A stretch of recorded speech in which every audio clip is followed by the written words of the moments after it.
Hey YouTube, Andre here with Hustle for All. This is my first video, so big shout out to everyone. Thank you for watching. Today I'm going to be covering my hustle. I flip cars for a living, and in this case I bought this van. It's a 2000 Ford E150 cargo van, and I purchased it for doing a van life project for myself. I wanted to check out van life, but I also buy and sell vans, cars through a multitude of ways. But in this case I bought this one straight up from someone on Craigslist. Or excuse me, it was Facebook Marketplace, and the guy I bought it from actually bought it from a police impound auction. And I normally wouldn't buy a vehicle, but this one was really clean, so I'll go ahead and show you what I look for in a vehicle, specifically a van, why I bought this particular van, and the pros and cons of buying a van this old, and why I bought this van specifically for doing my own personal van life project. So stay tuned, thank you, and let's take a look. Okay everyone, so here's the van I bought. It's a 2000 Ford E150 Econoline cargo van. This is a 3-door. It has about 90,000 miles, which is great. It's a low miles van. I bought it from someone, like I said, on Facebook Marketplace. And one of the things I look at first when I look at a van is just take a walk around and look at the body panels. Make sure everything looks in decent shape. It doesn't look like there was any damage or anything major. Yeah, it's missing a couple pieces here and there, but that's actually a cosmetic fix. It's pretty easy to go to a junkyard and take care of that. And then the other thing I look at, that's probably one of the more important things, is the tires. So I'll just look at if all 4 tires are a matching brand or not, and if there's any sort of uneven wear or cracking on the sidewalls. So in this case, not too much on that side, but if you look over here, you'll see that there's actually quite a bit of cracking, which is severe, and also uneven wear. So that's kind of a telltale sign that either this was a used tire that they threw on here, or it had been deflated. Also, you really want to watch out for cracking along the sidewall here, because this is where you're going to get blowouts.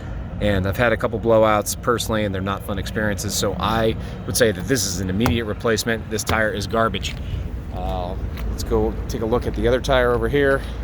You'll also see something similar. So the tread on this is actually pretty good. It's deep, but you're going to see that you're getting cracking right up the top of here. And that's probably the biggest telltale sign of an imminent blowout, because the blowouts that I've had have actually blown out right up here at the very top of the sidewall of the tire. This is not good, but it's not the end of the world in terms of seeing some minor cracking, but these are pretty shot. Another thing that is kind of a red flag too is that these cargo vans generally have light truck tires, LT tires. These are not LT tires, so they will blow out on you, whereas the actual tires that should be on this vehicle generally won't blow out. So I always try and get a matching set of LT tires for a cargo van. One, because it looks good when you resell it, and 2, it's just safe. So once I've taken a look at the tires, the sides, everything seems pretty clean on this. I'll take a look at the roof. So we'll hop up on the roof real quick. And the roof is where I'll kind of look for major rust. This is just kind of basic paint peel, which is common on these vehicles. You can take a light orbital sander with 220 grit, just sand it down and put some spray paint on the top of it. It'll actually hold pretty well. But this roof is actually pretty clean. There's no damage or bows or holes or anything that would show that I needed to put a ton of work into it. And then after that, what I'll do is I'll just go and check all the doors. So I think I'd lock the doors here, but we'll go to the front. I'll look at the windshield too. That's another one. So any cracks, nicks in the windshield, look at the top of the gutters. Just make sure that there's no rust or cracks or damage. And then we'll go inside here, and I'll pop the hood real quick, excuse me, and we'll take a look underneath. And this is something I do generally right before I even start the vehicle. So we'll take a look.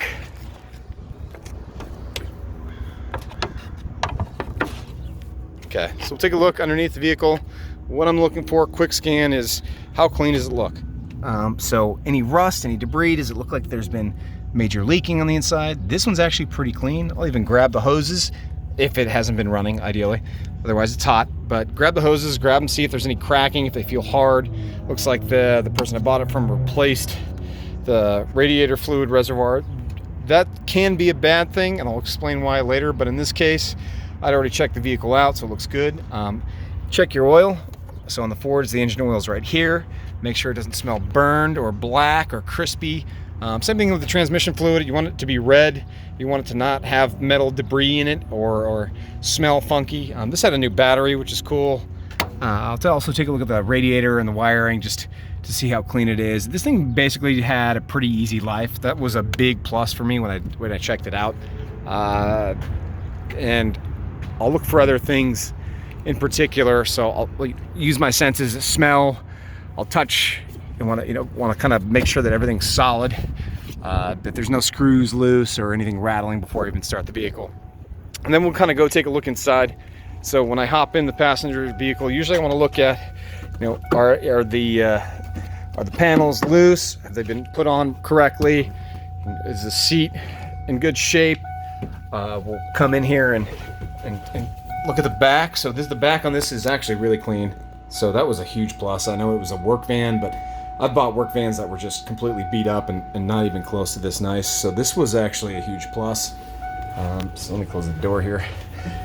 Then you want to look at the mileage. So this actually has, 89, not even 90,000 miles. Everything is in good shape. The air conditioning blows cold on this. The radio works. All the seats are in nice shape. The floor isn't too beat up.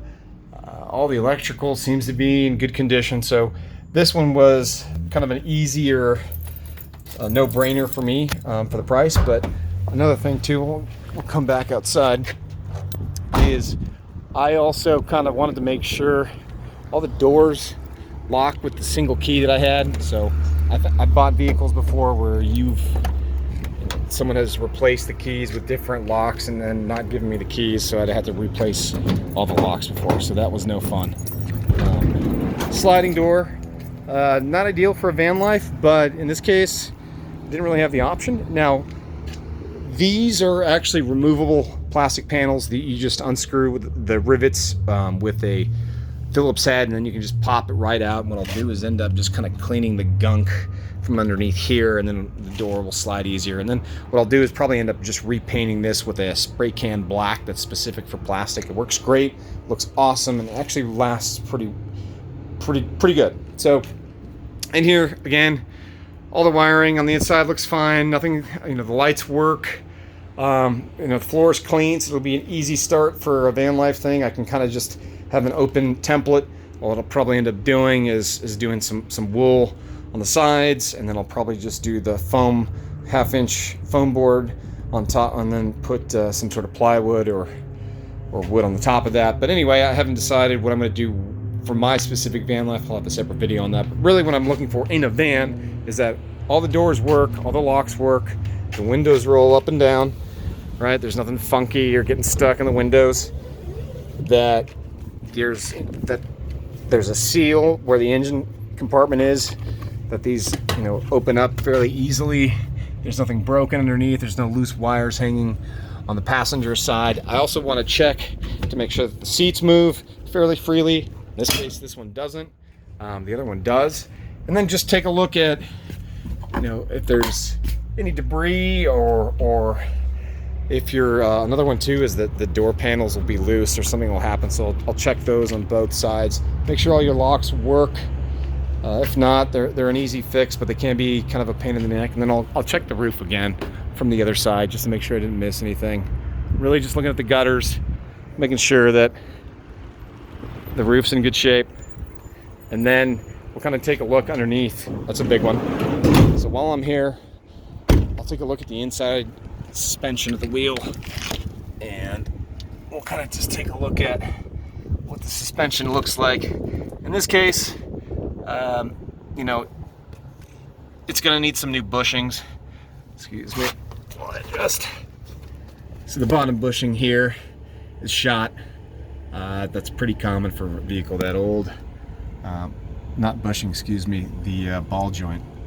So the ball joints, top and bottom, will probably need to be replaced on this. It's an expensive job if you go to a mechanic. It is doable on your own if you have the right tools.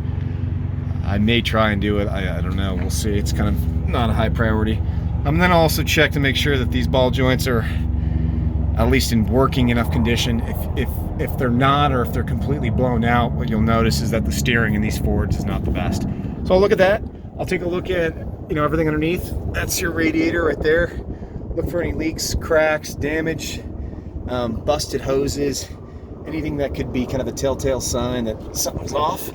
And then I'll also come back out here and then look at the lower paneling of the van. This is where accidents can happen, and you can see frame damage if there was a major accident, if someone had tried to hide it with new doors or anything like that. So I'll take a look underneath here, pop underneath the vehicle real quick, and just take a look at the condition of the bottom of the van. So this one was really clean. I mean, there's hardly any rust. There's not a lot of gunk. Yeah, it's been sitting, and it's an older vehicle, but you'll see it's actually pretty clean. So nothing major here. What I meant by bushings, these are your bushings for your trailing arms in the van. You know, that's kind of beyond the scope of this video. Also take a look at the oil. The oil pan's pretty clean, actually very clean on this one, so that's a great sign. Usually there's a ton of crap on these. You can also look under here. Look at your, I believe it's your starter motor. But then on the other side too, you got your oil pumps for these vans. So I'll look to see, excuse me, crawl under here and just look at your lines, your cables. Those are actually in really good shape. So again, that was a huge plus when I bought the van. On some of the vehicles, you want to just check your drive shaft. Sometimes on these vans, the drive shaft will get damaged or twisted. I don't know how. I've had it happen to me though. So you want to drive your vehicle to freeway speed to make sure that there's no rattling or any sort of funky noises. Now coming back out, we've seen the engine, we've seen the underside. Everything looks good on this van. This was a no-brainer for me. Once I saw that everything looked and checked out, my next move was to take it for a test drive.